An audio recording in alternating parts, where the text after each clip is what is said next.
Salut à tous! Alors je vous propose de vous retrouver aujourd'hui dans cette nouvelle vidéo autour d'un thème de la géométrie que l'on appelle les équations cartésiennes de droite. Donc déjà, qui dit équation de droite veut dire que forcément on va avoir un lien avec les équations réduites de droite que vous mettez souvent dans la case des fonctions affines. Donc là en fait on va voir tout simplement un deuxième type d'équation de droite dans le plan. Donc là, en fait, cette vidéo va s'adresser à beaucoup aux élèves de première qui l'aborderont, alors au travers de deux axes différents, le vecteur directeur et le vecteur normal, mais à savoir que certains professeurs pourront aussi vous le faire en seconde, et donc les élèves de seconde et de première en spécialité maths peuvent être concernés par cette vidéo et le cours que nous allons faire ici. Donc en fait là l'objet n'est pas de faire un exercice, donc pas une vidéo pour réviser votre devoir en vue de faire des exos bilans, mais plutôt pour faire une introduction à cette notion d'équation cartésienne de droite dans le plan. Donc tout d'abord, comment peut-on définir parfaitement une droite? Je pense que tout le monde arrive à voir que deux points non confondus me définissent une droite. Et bien là on va voir un autre axe de définition de droite qui va se faire à partir d'un vecteur directeur et d'un point. Car à partir du moment où nous avons un vecteur directeur, nous avons du coup la direction de cette droite et lorsque l'on vient fixer un point, c'est-à-dire qu'on va dire une droite dirigée par tel vecteur passant par tel point, nous fixons parfaitement la droite dans le plan. Donc déjà, cette droite D est définie comme étant caractérisée à partir du vecteur directeur U et du point A.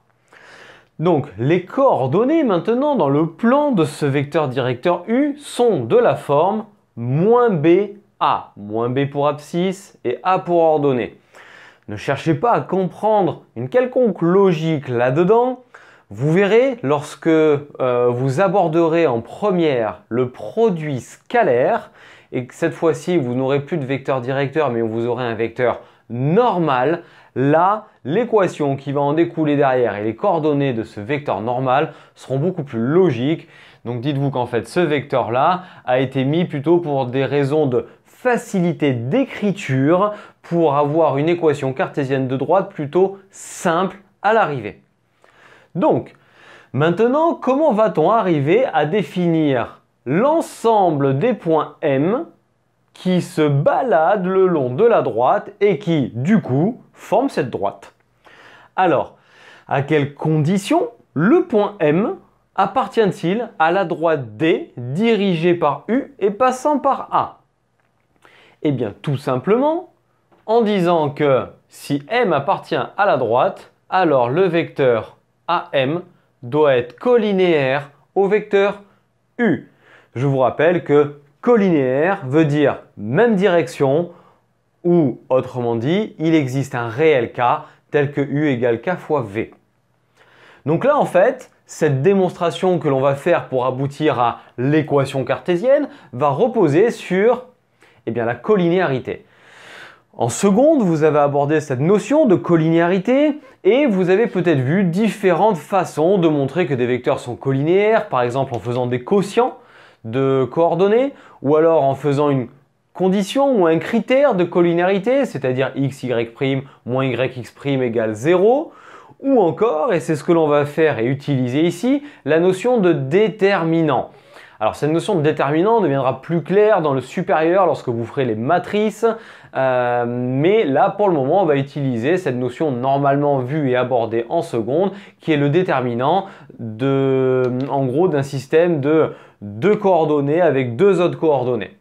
Allez, on va regarder ça, on va arrêter de parler et on va le faire maintenant plus concrètement.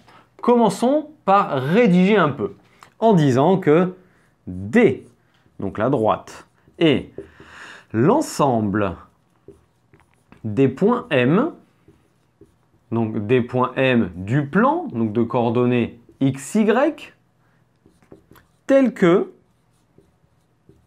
AM et U sont collinéaires. Donc là, on a cette notion de collinéarité qui va nous amener l'équation que l'on cherche, mais on voit qu'on a besoin de déterminer les coordonnées du vecteur AM. Donc avec AM qui a pour coordonnées, c'est l'occasion de rappeler les coordonnées d'un vecteur, on met les coordonnées du point de droite, donc du point M, moins les coordonnées du point de gauche, donc du point A. XA, YK.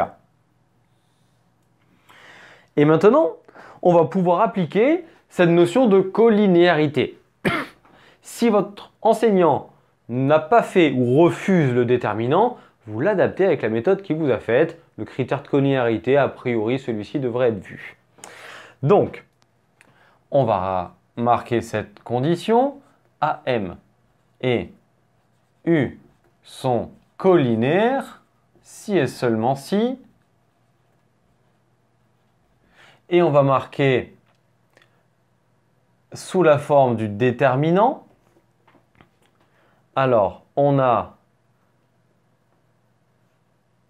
x moins xa. Ça, c'est pour AM. Y moins YK. Ça va être donc abscisse de AM, ordonnée de AM. Et ensuite, sur le côté, on va mettre les coordonnées de U.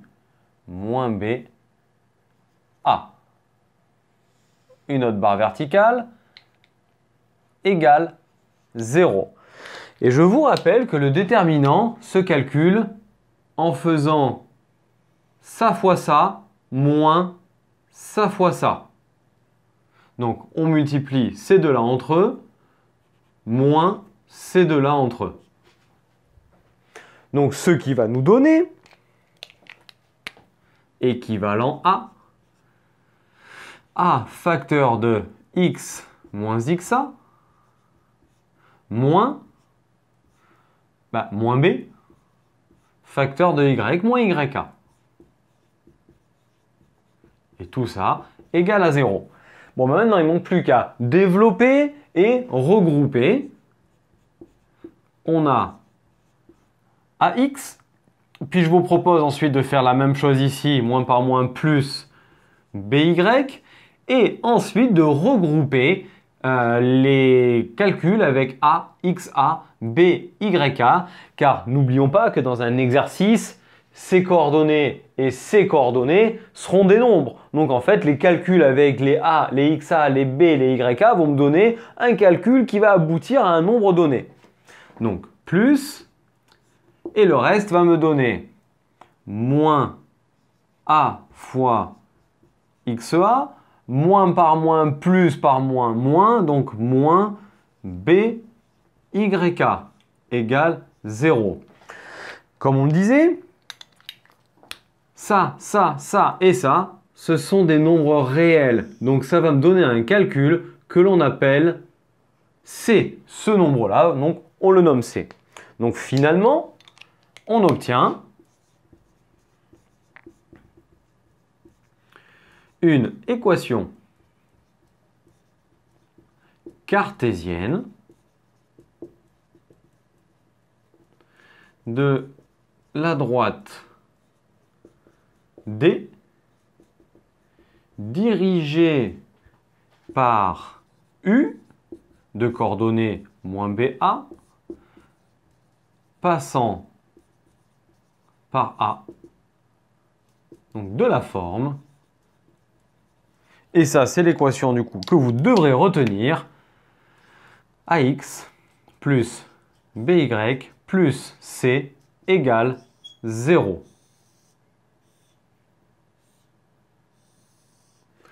Donc voilà à quoi ressemble une équation cartésienne de droite dans le plan. Comme je vous disais en début de vidéo, on parle de droite. Et une droite, si on vient se mettre dans un repère, donc là qu'on n'a pas tracé, vous savez très bien qu'elle a une équation de la forme y égale mx plus p. Donc on pourrait très bien essayer de chercher ce lien et regarder quel est donc le lien avec ce que l'on appelle l'équation réduite de D.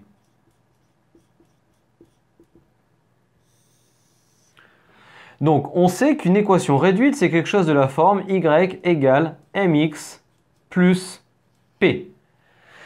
Eh bien, en fait, en partant de l'équation cartésienne, il suffit, comme vous le voyez, d'isoler y. Et attention, il va falloir apporter une condition nécessaire en plus qui est que b doit être non nul. Donc on reprend, on a ax plus by plus c égale 0 et b doit être non nul. Ce qui nous donne by est égal à moins ax moins c. Et donc, division par b qui doit être non nul, y est égal à moins a sur b, moins c sur b. Donc, on a un lien en partant de l'équation cartésienne pour aller vers l'équation réduite. Donc ici, on obtient bien quelque chose de la forme y égale mx plus p, avec m qui vaut moins a sur b et p qui vaut moins c sur b. Petit point utile à retenir, c'est que si on a une équation réduite de droite, on peut connaître son coefficient directeur en faisant moins a sur b. Et évidemment, réciproquement, elle est plutôt simple celle-là. Donc réciproquement, y égale mx plus p me donne tout simplement, eh bien, 0 est égal à mx moins y plus p, ce qui me donne l'équation cartésienne en partant de l'équation réduite. Donc, allez, on récapitule vite fait. Une droite D dirigée par le vecteur directeur U et passant par un point A et l'ensemble des points M qui se baladent le long de la droite, tels que AM et U sont collinéaires. On fait le critère de collinéarité ou ici le déterminant des vecteurs qui doit être égal à 0, ce qui me caractérise des vecteurs collinéaires. On déroule et on arrive à ce que l'on appelle l'équation cartésienne de la droite dans le plan de la forme ax plus by plus c égale à 0 avec moins ba pour vecteur directeur. Puis, petit lien de fin, lien avec les équations réduites de droite. En partant d'une équation réduite, on fait passer le y de l'autre côté, on obtient une équation cartésienne. Ou alors, en partant d'une équation cartésienne, on isole le y et on obtient ici une équation réduite faisant apparaître le lien entre le coefficient directeur qui est m dans la notation et ici moins b sur a dans le classique, donc lien entre vecteur directeur et coefficient directeur. Allez, on s'y attendait un peu quand même. Bon, eh bien, écoutez, j'espère que cette vidéo vous a permis de comprendre un petit peu mieux le cours que vous avez abordé à l'école. Si cette vidéo vous a plu, n'hésitez surtout pas à la partager, à la liker, à nous mettre un petit pouce vers le haut, en parler autour de vous à vos amis. Vous pouvez nous suivre sur nos réseaux sociaux Facebook et Instagram, ainsi que sur le net. Et d'ici à notre prochaine vidéo, je vous souhaite à tous une très belle journée et je vous dis à très bientôt. Allez, ciao à tous!